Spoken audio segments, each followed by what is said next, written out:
نماز خشوع کے بغیر ایسی ہے جیسے روح کے بغیر جسم ہو. تو قد افلح المؤمنون الذین هم فی صلاتهم خاشعون. تو سورۃ المؤمنون میں مومنون کی فلاح کی بات کرتے ہوئے ان کی صفت بتائی گئی کہ وہ اپنی نمازوں میں خشوع اختیار کرتے ہیں. خشوع کرنے والوں کے لیے دراصل کامیابی ہے. ابن قیم کہتے ہیں اللہ نے نمازیوں کی فلاح کو نماز میں خشوع اختیار کرنے کے ساتھ مشروط کیا ہے. تو یہ اس بات پر دلالت کرتا ہے کہ جو شخص خشوع اختیار نہیں کرتا وہ کامیابی پانے والوں میں سے نہیں ہے، اور اگر اس کے لیے اس نماز کا ثواب شمار کر لیا جاتا تو وہ کامیابی پانے والوں میں سے ہوتا. امام ابن تیمیہ کہتے ہیں کہ خشوع کے واجب ہونے پر اللہ تعالیٰ کا یہ فرمان دلالت کرتا ہے قد افلح المؤمنون الذین هم فی صلاتهم خاشعون. تو یہ خاشعون کا لفظ جو ہے یہ خشوع سے ہے. خشوع کا لفظی معنی ہوتا ہے جھک جانا، مطیع ہو جانا اور سکون اختیار کرنا. اور اصطلاح میں خشوع کہتے ہیں کہ دل اپنے رب کے سامنے فرما برداری اور ذلت کے ساتھ جھک جائے. یعنی اللہ کے سامنے دل جھک جائے. جب اللہ کے سامنے کھڑے ہوں نماز کی حالت میں تو دل عاجزی کے ساتھ ذلت کے ساتھ جھک جائے. تو نماز کی حالت میں دل کا یہ حال ہونا چاہیے کہ دل نرم پڑ جائے، جھک جائے، اس میں رکت ہو جائے، وہ ٹھہر جائے، اللہ کی فرما برداری کی بات سوچے اور عاجزی اختیار کرے اور اللہ کے لیے تڑپے.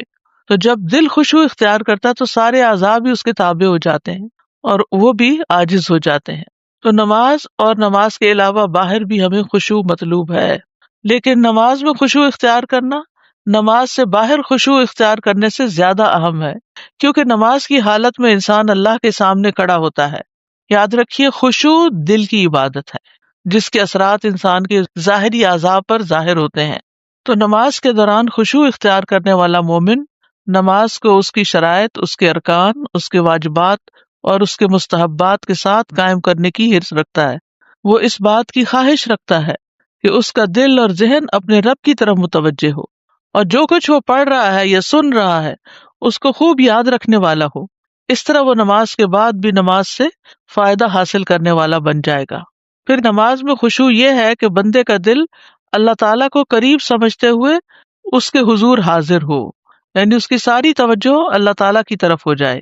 اس سے دل کو سکون اور اطمینان حاصل ہوتا ہے. اس کی تمام حرکات ساکن اور غیر اللہ کی طرف اس کا رجحان کم ہو جاتا ہے. وہ اپنے رب کے سامنے نہایت ادب کے ساتھ کھڑا ہوتا ہے. وہ اپنی نماز کے اندر اول سے لے کر آخر تک جو کچھ کرتا ہے اور جو کچھ کہتا ہے پوری توجہ کے ساتھ کہتا ہے. تو اس میں آپ دیکھیے حرکات بھی ساکن ہو گئی، توجہ بھی ہو گئی، ادب بھی ہو گیا اور اللہ کا قرب بھی محسوس ہوتا ہے، دلوں کو اطمینان بھی نصیب ہوتا ہے. اسی طرح اس کے سارے وسوسے اور غلط سوچیں بھی دور ہوتی ہیں. اور نماز کی روح یہی ہے، یعنی یہی وہ مقصد ہے جو بندے کے لیے لکھ دیا گیا ہے. ابن عمر اس آیت کے بارے میں کہتے ہیں کہ اللہ تعالیٰ کا فرمان ہے الذین هم فی صلاتهم خاشعون، کہ جب لوگ نماز پڑھنے کے لیے کھڑے ہوتے تھے تو وہ اپنی نماز کی طرف متوجہ ہوتے تھے اور اپنی نگاہوں کو سجدے کی جگہ کی طرف جھکا دیتے، یعنی ادھر ادھر دائیں بائیں نہیں دیکھتے تھے بلکہ سر جھکا کر نیچے جہاں سجدہ کرنا ہوتا تھا وہاں پر اپنی نگاہیں رکھتے، اور ان کو یقین ہوتا تھا کہ اللہ ان کی طرف متوجہ ہے تو وہ دائیں بائیں نہیں دیکھتے تھے. جس کو یہ یقین ہو جائے کہ اللہ تعالیٰ اس کی طرف متوجہ ہے تو پھر وہ اللہ کو چھوڑ کر ادھر ادھر نہیں ہو سکتا. لیکن شیطان یہی بات تو بھلوا دیتا ہے، کیونکہ جب تک انسان اللہ کی طرف متوجہ ہوتا ہے اللہ تعالیٰ بھی بندے کی طرف متوجہ ہوتا ہے، اور جب بندہ پھر جاتا ہے تو پھر اللہ تعالیٰ بھی اس سے منہ موڑ لیتے ہیں. اسی طرح یہ بات یاد رہے کہ خشوع سے مراد رونا نہیں ہے. یعنی بعض لوگ سمجھتے ہیں کہ نماز میں خشوع سے مراد رونا دھونا ہے. ٹھیک ہے، اللہ کے ڈر سے رونا آ جائے تو کوئی حرج نہیں. خشوع میں دل متوجہ ہوتا ہے، اعضاء پرسکون ہوتے ہیں. یہ نہیں کہ ہل جل، کبھی پاؤں کی ایڑیاں اٹھا رہے ہیں، کبھی جسم میں کوئی خراش کر رہے ہیں، کبھی دوپٹہ ٹھیک کر رہے ہیں، کبھی آگے پیچھے ہو رہے ہیں. بعض لوگ ہل ہل کے نماز پڑھ رہے ہوتے ہیں، تلاوت بھی کر رہے ہوتے ہیں اور ساتھ ہل رہے ہوتے ہیں، آگے پیچھے کو ہل رہے ہوتے ہیں. تو یہ جائز نہیں ہے. نماز میں اگر آپ قرات کریں، آپ حافظ ہیں یا نہیں بھی، تو جتنی بھی قرات کریں سکون کے ساتھ کریں. یعنی اصل خشوع کیا ہے؟ سکون، اور پھر دل کا اللہ کی طرف متوجہ ہو جانا اور اس بات کا ذہن میں یقین رکھنا کہ ہم اللہ کے سامنے کھڑے ہیں، اپنے رب سے سرگوشیاں کر رہے ہیں. نماز خشوع کے بغیر ایسی ہے جیسے روح کے بغیر جسم ہو. تو خشوع دل میں بھی ہوتا ہے اور اعضاء میں بھی ہوتا ہے، یعنی دل بھی اللہ کی طرف حاضر ہو اور اعضاء بھی اپنی جگہ پر ساکت ہوں، اور اپنی حرکات و سکنات میں، اپنے رکوع اور سجود میں، اپنے قیام اور قعود میں نبی صلی اللہ علیہ وسلم کے طریقے کی اتباع کی جائے، اور شدید حرص ہو اس بات کی کہ بلا ضرورت حرکت نہ کی جائے، بلا ضرورت حرکت نہ کی جائے، یہ بہت اہم ہے۔ تو جب یہ بات آ جاتی ہے کہ سارا نبی صلی اللہ علیہ وسلم کے طریقے پر ہی اٹھنا بیٹھنا ہو، تو پھر اس سے یہ پتہ چلتا ہے کہ خشوع میں سنت کے مطابق نماز پڑھنا بھی آ جاتا ہے۔ عمر رضی اللہ عنہ جب کسی آدمی کو دیکھتے کہ وہ نماز میں اپنی گردن نیچے جھکا رہا ہے تو آپ اس کی گردن پر کوڑا مارتے اور اسے کہتے افسوس تجھ پر، خشوع تو دل میں ہوتا ہے، یعنی بہت زیادہ سر جھکا کے کھڑے ہو جانا، یعنی ایک تو ہے نا نگاہوں کا جھکا ہونا، گردن سیدھی ہے لیکن نگاہیں جھکی ہوئی ہیں، اور ایک یہ ہے کہ سر جھکا لینا کھڑے ہو کر، تو وہ کہتے کہ خشوع دل میں ہے۔ اور سعید بن مسیب نے ایک آدمی کو دیکھا وہ اپنی نماز میں اپنی داڑھی سے کھیل رہا تھا، یعنی بالوں کے خارش وارش کر رہا تھا، تو انہوں نے کہا اگر اس کے دل میں خشوع ہوتا تو اس کے اعضاء میں بھی ہوتا، پھر اس کے ہاتھ بھی ایک جگہ ساکت ہوتے۔ خشوع کی ہمارے دین میں بہت اہمیت ہے۔ قرآن مجید میں خاشعین کی تعریف کی گئی ہے، سورۃ الانبیاء میں انبیاء کی صفت بتائی گئی، وَيَدْعُونَنَا رَغَبًا وَرَهَبًا وَكَانُوا لَنَا خَاشِعِينَ، اور وہ ہمیں رغبت اور خوف سے پکارتے تھے، یعنی پیغمبر، حالانکہ وہ اللہ کے چنے ہوئے نیک بندے تھے، معصوم بندے، لیکن پھر بھی ان کے اندر ڈر تھا اللہ کا، اور وہ ہمارے ہی لیے عاجزی کرنے والے تھے۔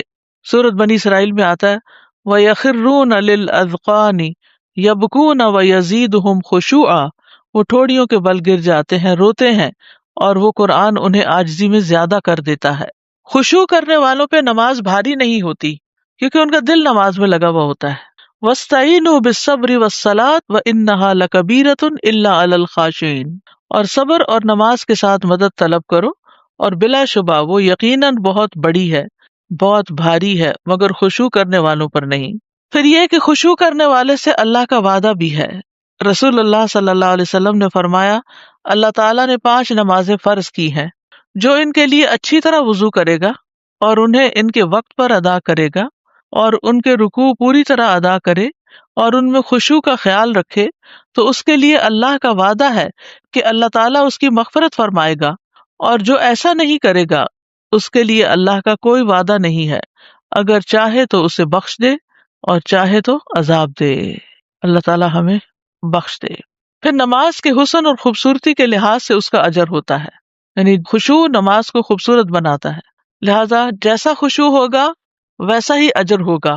عمار بن یاسر کہتے ہیں میں نے رسول اللہ صلی اللہ علیہ وسلم کو فرماتے ہوئے سنا کہ آدمی نماز پڑھ کر اس حال میں لوٹتا ہے کہ کبھی اس کے لیے اس نماز کا 10واں حصہ، 9واں حصہ، 8واں حصہ، 7واں حصہ، 6واں حصہ، 5واں حصہ، 4تھا حصہ، تہائی حصہ یا آدھا حصہ اجر لکھ لیا جاتا ہے، یعنی کسی کو بہت تھوڑا ملتا ہے اور کسی کو زیادہ۔ حضور قلبی سے پڑھی گئی نماز کا بدلہ جنت ہے۔ آپ نے فرمایا جو شخص اچھی طرح وضو کرے پھر 2 رکعت ادا کرے جس میں اپنے دل اور اپنے چہرے کو پوری طرح متوجہ رکھے تو ایسے شخص کے لیے جنت واجب ہو جائے گی۔ لیکن آپ صلی اللہ علیہ وسلم نے اس بات سے بھی خبردار کیا کہ سب سے پہلے خشوع ہی اٹھے گا امت سے۔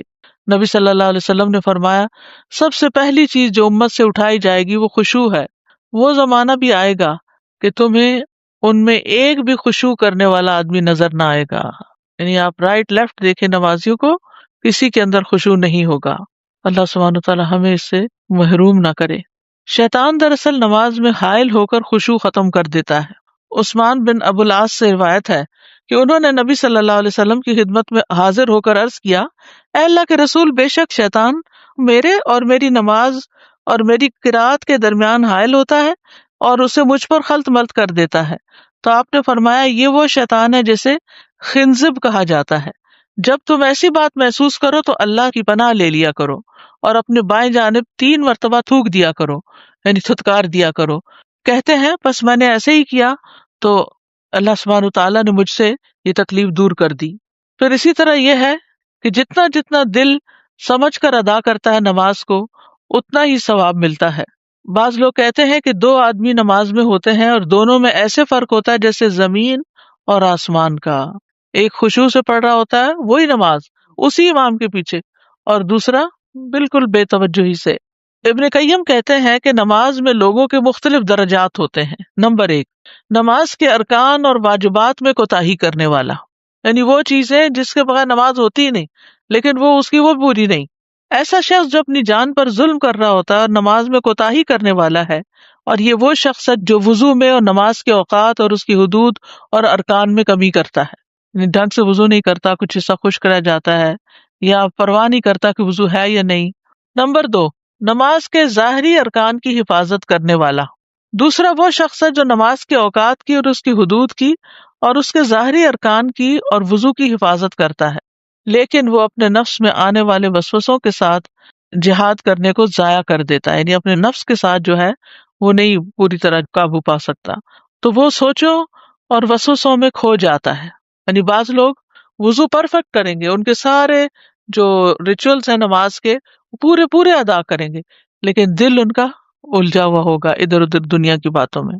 نمبر 3، نماز کے ارکان کی حفاظت کے ساتھ نفس کے ساتھ جہاد کرنے والا، تیسرا شخص جو اپنی نماز کی حدود اور اس کے ارکان کی حفاظت کرتا ہے اور وسوسوں اور سوچوں کو دور کرنے میں اپنے نفس کے ساتھ جہاد کرتا ہے، تو وہ اپنے دشمن کے ساتھ جہاد کرنے میں مشغول ہوتا ہے تاکہ اس کا دشمن اس کی نماز کو چوری نہ کر لے، تو وہ نماز بھی ادا کر رہا ہے اور جہاد بھی کر رہا ہے۔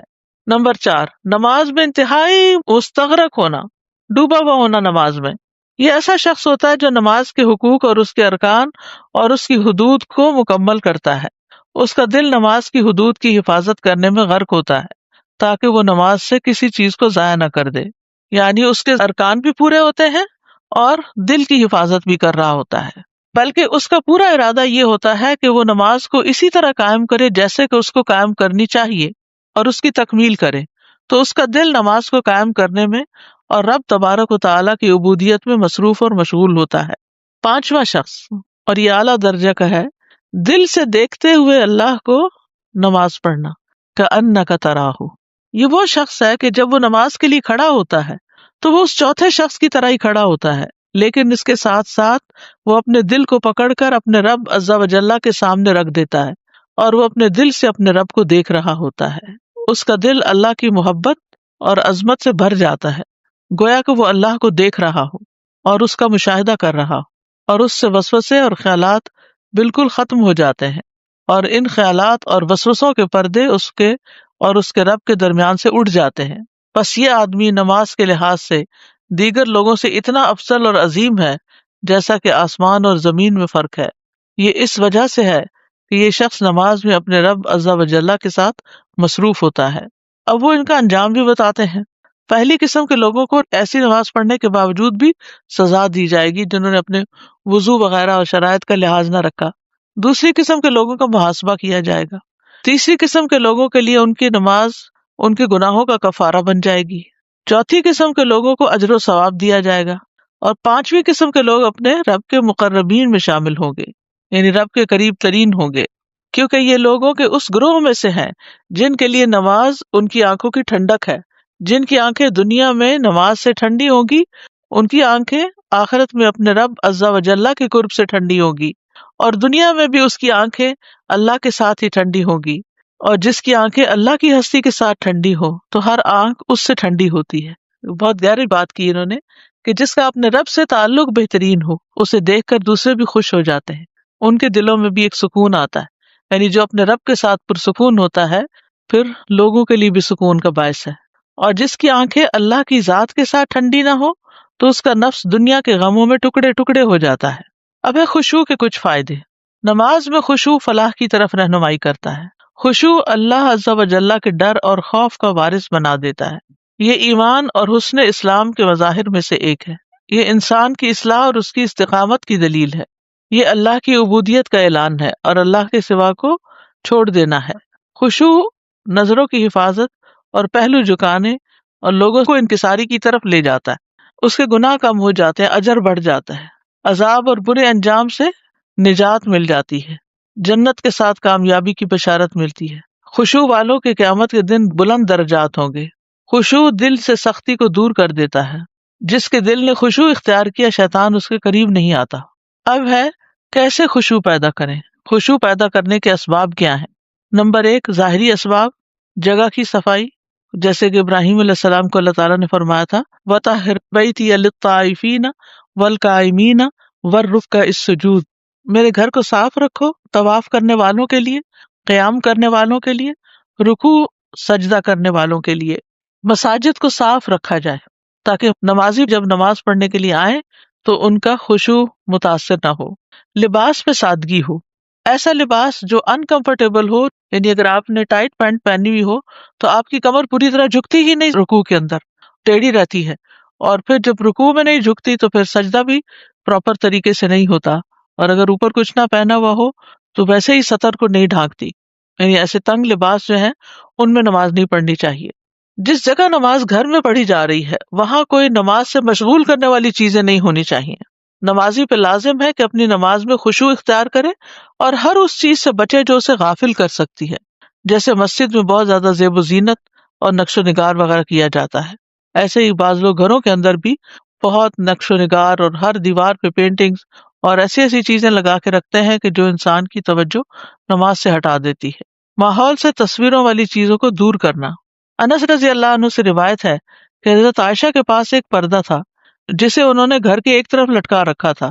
نبی صلی اللہ علیہ وسلم نے اسے دیکھ کر فرمایا ہمارے سامنے سے یہ پردہ ہٹا دو کیونکہ اس کی تصویریں مسلسل میری نماز میں سامنے آتی رہی ہیں۔ ایسے نقش و نگار، ایسی چیزیں جو آپ کی نماز میں آپ کو ڈسٹریکٹ کریں ان کو وہاں سے ہٹا دینا چاہیے۔ اسی طرح لغو بے مقصد چیزیں بھی نماز کی جگہوں سے دور ہٹا دینی چاہیے۔ ایک اور موقع پر آپ نے فرمایا جب میں بیت اللہ میں داخل ہوا تھا تو میں نے مینڈے کے 2 سینگ وہاں دیکھے تھے، میں تمہیں یہ کہنا بھول گیا تھا کہ انہیں ڈھانپ دو، لہٰذا اب جا کر انہیں ڈھانپ دینا، کیونکہ بیت اللہ میں کسی ایسی چیز کا ہونا مناسب نہیں جو نمازی کو مشغول کر دے۔ سفیان نے کہا کہ وہ دونوں سینگ بیت اللہ ہی میں رہے، جب بیت اللہ کو آگ لگی تو وہ بھی جل گئے۔ پھر نماز میں سترے کا اہتمام کرنا، اس سے بھی خشوع پہ فرق پڑتا ہے۔ رسول اللہ صلی اللہ علیہ وسلم نے فرمایا نماز میں سترا رکھا کرو اگرچہ وہ تیر ہی کیوں نہ ہو۔ پھر گفتگو کرنے والے اور سونے والے کے پیچھے نماز نہ پڑھنا، یعنی بالکل کوئی آپ کے ساتھ یا سامنے سو رہا ہے تو پھر وہ ریلیکسنگ موڈ میں ہے تو آپ بھی اسے دیکھ کر ریلیکس ہوتے رہیں گے، اور اگر کوئی باتیں کر رہا ہے تو آپ کی ساری توجہ باتوں کی طرف چلی جائے گی تو مقصد فوت ہو جائے گا۔ کھانے اور قضاء حاجت کی موجودگی میں نماز نہ پڑھنا، کھانوں کی خوشبوئیں آ رہی ہوں یا انسان کو ٹوائلٹ میں جانے کی ضرورت ہو تو اس وقت انسان نماز نہ شروع کر دے۔ پھر نیند کے غلبے میں نماز نہ پڑھی جائے۔ نبی صلی اللہ علیہ وسلم نے فرمایا جب نماز پڑھتے وقت تم میں سے کسی کو اونگ آ جائے تو اسے سو جانا چاہیے یہاں تک کہ اس سے نیند کا اثر ختم ہو جائے، اس لیے کہ جب تم میں سے کوئی شخص نماز پڑھتا ہے اور وہ اونگ رہا ہوتا ہے تو وہ نہیں جانتا کہ وہ مغفرت طلب کر رہا ہے یا اپنے آپ کو کوئی بد دعا دے رہا ہے۔ پھر اسی طرح اگر کوئی اور ضروری حاجت ہو، کوئی بچہ رو رہا ہو، کوئی دروازے پر کھڑا ہو، تو بہتر یہ ہے کہ پہلے وہ کام کر لیے جائیں پھر نماز شروع کی جائے۔ پھر کچھ باطنی اسباب بھی ہیں خشوع پیدا کرنے کے۔ یاد رکھیے کہ نماز نفس کے ساتھ ایک معرکہ ہے، گویا آپ ایک کشتی لڑ رہے ہیں کسی سے۔ اپنے آپ کو شعور دلانا چاہیے کہ یہ لمحات سب سے قیمتی لمحات ہیں ہماری زندگی میں، بہترین عبادت ہے۔ حدیث میں آتا ہے تمہارا نفس کہتا ہے جلدی کرو جلدی کرو جلدی کرو، لیکن ہمیں اس کی نہیں ماننی چاہیے۔ پھر اسی طرح نماز کی قدر پہچاننی چاہیے، اس سے پھر نماز کا حق ادا کرنے کو دل چاہے گا۔ جب مسلمان اپنے رب کی قدر اور اس کے چہرے کے جلال اور اس کی سلطنت کی عظمت کی تعظیم کرتا ہے تو اسے نماز کی عظیم قدر حاصل ہو جاتی ہے۔ یعنی جب انسان اپنے رب کی قدر کرتا ہے، اپنے رب کی عظمت کو پہچانتا ہے، تو پھر جب اس کے سامنے اس احساس کے ساتھ جھکتا ہے تو واقعی نماز میں روح آ جاتی ہے۔ پھر یہ کہ نماز کے لیے تیاری کرنی چاہیے، جب اذان ہو جائے تو اس کے بعد نماز ہی کے کاموں کے لیے مشغول ہو، وضو کرے، جگہ بنائے اور اللہ کی طرف متوجہ ہو جائے، کیونکہ اگر آپ ہنسی مذاق کرتے ہوئے نماز کی طرف آئیں گے تو آپ صحیح طور پر پھر خشوع کا حق ادا نہیں کر سکتے۔ پھر نماز کی حکمتوں کو سمجھا جائے، نماز کا ترجمہ آنا چاہیے، پھر ایک ایک سٹیپ پر اس کی حکمت پر غور کریں۔ مثلا تکبیر تحریمہ کہتے ہیں اللہ اکبر، کہ آپ اللہ کی بڑائی بیان کر رہے ہیں۔ وسع کرسیہ السماوات والارض، اس کی کرسی آسمان اور زمین کو سمائے ہوئے، آپ بہت بڑے رب کے آگے جھکے ہیں۔ پھر دعا استفتاح، اس میں بھی اللہ تعالیٰ کی تعریف کرتے ہیں آپ۔ پھر رکوع، پشت اور چہرے کو اللہ کے لیے جھکانے کے ساتھ ساتھ عاجزی کا اظہار بھی ہوتا ہے۔ پھر سجدہ کرنا، اور سجدے میں تسبیحات کے علاوہ چونکہ دعائیں قبول ہوتی ہیں اس لیے زیادہ سے زیادہ دعائیں مانگ لینا۔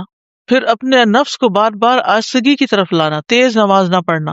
پھر ہے اپنے نفس کو یاد دلانا کہ وہ اپنے رب کے سامنے کھڑا ہے، پھر یہ کہ اللہ سے ملاقات کا احساس اپنے اندر زندہ کرنا، پھر یہ کہ اللہ کی قدرت کو سوچنا، پھر اسی طرح اللہ کی عظمت کے بارے میں سوچنا، دل کو دنیا کے خیالات سے خالی کر دینا، دنیا کے حقیر پن کے بارے میں سوچنا، اپنی موت کو یاد رکھنا، پھر رب کی معرفت حاصل کرنا، کیونکہ نماز رب کے ساتھ مناجات ہے، نمازی اپنے رب سے سرگوشیاں کرتا ہے، اس کے لیے عمدگی سے پڑھنا زیادہ اچھا ہوتا ہے۔ پھر قرآنی آیات اور دعاؤں کو تدبر سے پڑھنا، ہر آیت پر رکنا، قرآن کو ٹھہر ٹھہر کر پڑھنا اور آواز کو خوبصورت بنانا، یہ ساری چیزیں خشوع پیدا کرنے کے لیے ہیں۔ قرآنی آیات کے مطابق ان کا جواب بھی دینا، پھر اطمینان اور سکون سے ہر رکن ادا کرنا، نگاہیں سجدے کی جگہ پر رکھنا، نماز میں ادھر ادھر دیکھنے سے بچنا، آنکھیں بند کر کے نماز نہ پڑھنا۔ کچھ لوگوں کا طریقہ یہ ہوتا ہے کہ نماز پہ کھڑے ہوتے ہیں تو ساتھ ہی آنکھیں بند کر لیتے ہیں، اور جب نماز میں آنکھیں بند کرتے ہیں تو پھر کیا ہوتا ہے، نیند ہی آتی یا سستی آ جاتی۔ پھر دوران نماز سجدے کی جگہ سے چیزوں کو ہٹانا نہیں، ہاتھ مار کے یا کپڑا ٹھیک نہیں کرنا ہو جا نماز کا، اپنا دوپٹہ بار بار ٹھیک نہیں کرنا۔ پھر خشوع کے لیے دعائیں مانگنا، اللہم انی اعوذ بک من قلب لا یخشع ونفس لا تشبع وعلم لا ینفع ودعوت لا یستجاب لها۔ اے اللہ، بے شک میں تجھ سے پناہ مانگتا ہوں ایسے دل سے جو خشوع کرنے والا نہ ہو، ایسے نفس سے جو سیر ہونے والا نہ ہو، اور ایسے علم سے جو نفع دینے والا نہ ہو، اور ایسی دعا سے جو قبول ہونے والی نہ ہو۔ پھر اللہ سے ڈرنے کی دعا کریں کہ یا اللہ میرے دل میں اپنا خوف بھی پیدا کر دے۔ اور کرنے کے کاموں میں بہت سی چیزیں بتا دی گئی ہیں، لیکن یاد دہانی کے لیے نماز کو اس کے متعین وقت میں ادا کریں، ارکان، واجبات اور شرائط کا خیال رکھیں، کامیاب مومن بننے کے لیے، جنت میں جانے کے لیے نمازوں میں خشوع پیدا کریں، خشوع کے لیے گھر کے کسی پرسکون ایریا کا انتخاب کریں، اور ہمیشہ یاد رکھیں کہ یہ طریقہ ہے کامیاب ہونے کا۔